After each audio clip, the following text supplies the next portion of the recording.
Bonjour à tous et à toutes, c'est Paltam pour vous présenter un nouveau sapin en sucette.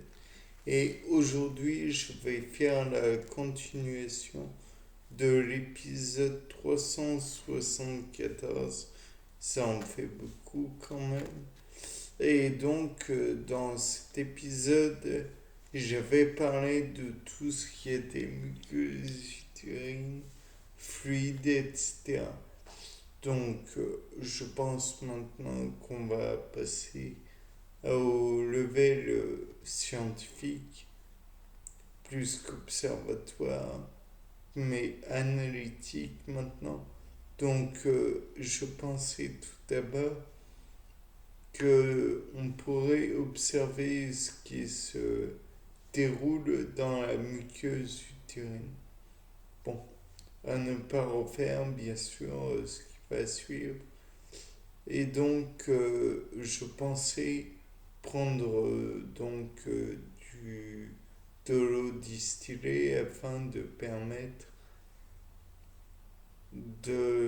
comment dire, de faire circuler du fluide à l'entrée du vagin. Mais le problème, c'est que cette eau distillée a forcément eu du dioxyde de carbone qui s'est incorporé dedans, donc elle devient acide. Et en conséquence, je pense qu'il n'est pas bon pour le respect de l'hygiène et de l'intimité de la femme de mettre un quelconque fluide à cet endroit. De plus, j'avais envisagé à tort d'employer des compresses stériles, type des cotocelles stériles, bien sûr, pour éponger éventuellement cette partie.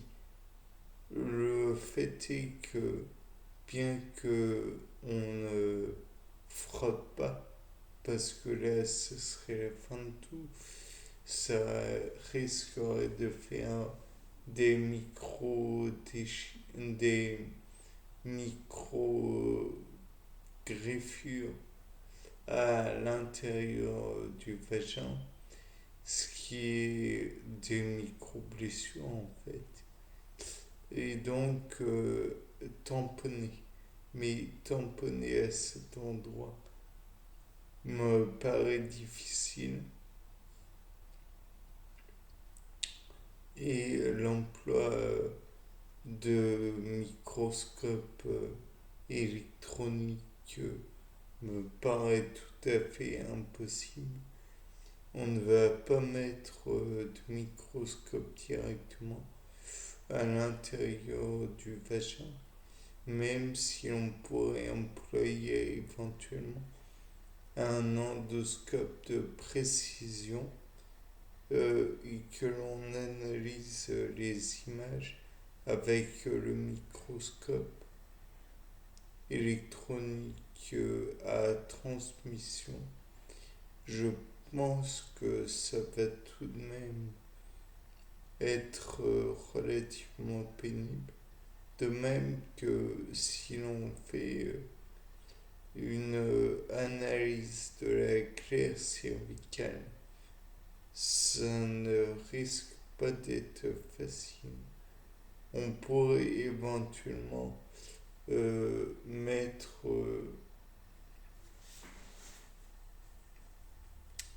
encore une fois un endoscope de précision couplé à un microscope à transmission.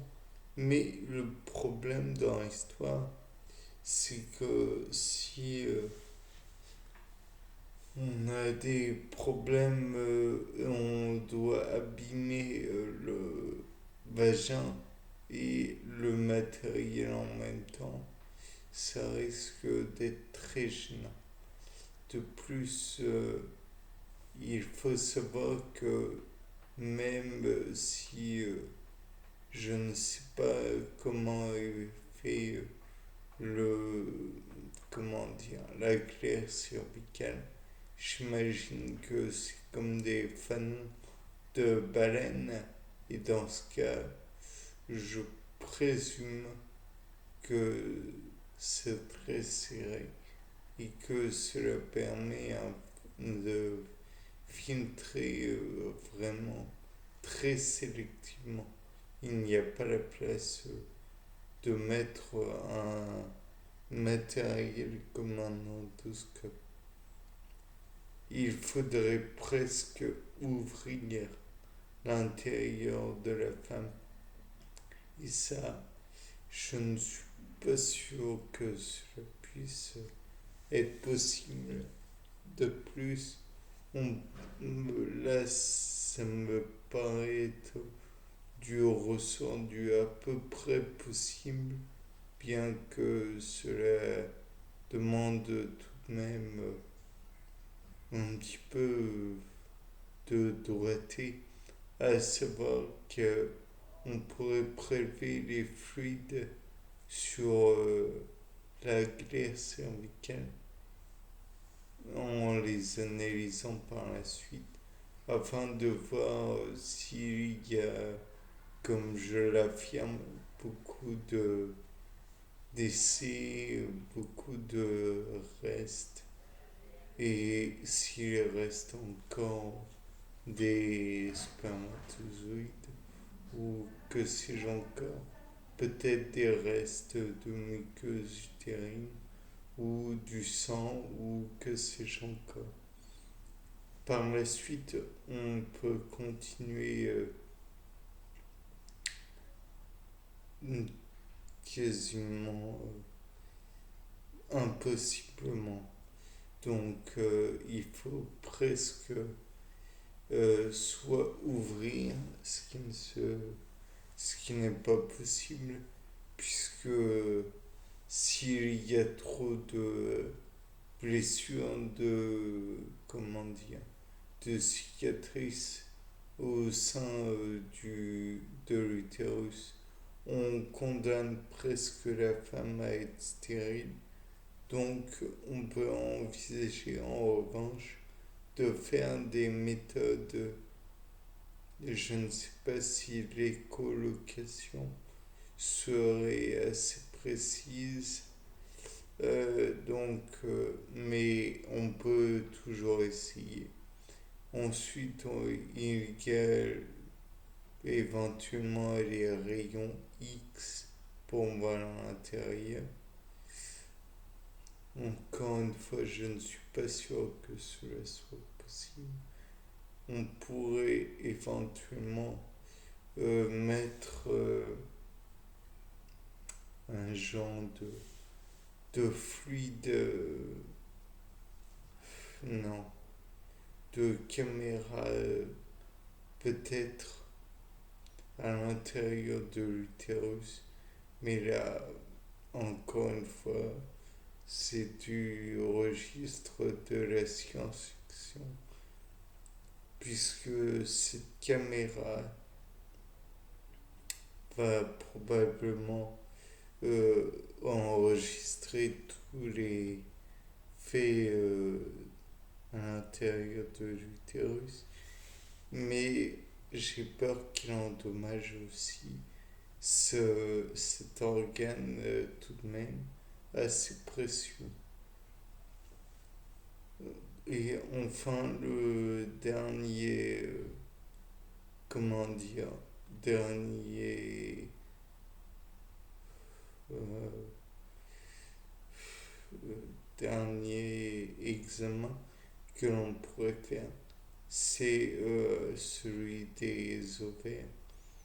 Bon, j'ai un peu passé comment dire, les trompes de Fallope, mais je pense qu'il est très difficile, pour moi du moins, de voir celle-ci.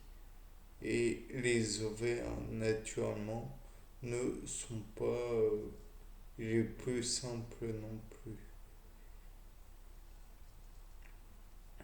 à savoir que on pourrait éventuellement recueillir le fluide à la sortie de l'ovaire, mais là, non, c'est vraiment très difficile. Je préfère qu'on passe au dernier examen plus simple, plus raisonnable et qui se déroule en extérieur. Enfin, les derniers examens qui se passent en extérieur, à savoir tout d'abord, d'une part, de le recueil plutôt du des règles que l'on pourrait observer en le faisant passer dans une colonne à chromatographie, encore une fois.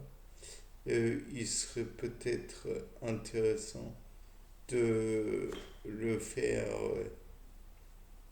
en couplage avec non, finalement, non.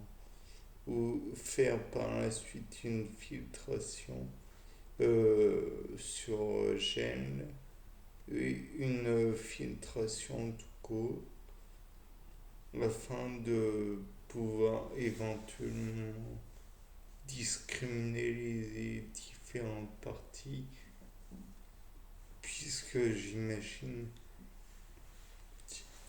qu'il y aura de la muqueuse utérine, ainsi que des ovocytes, peut-être des fluides du genre de la cyprine.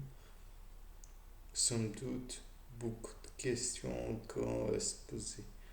Bien, sur ce, c'était Paul Dam pour vous présenter un nouveau séquence. Au revoir.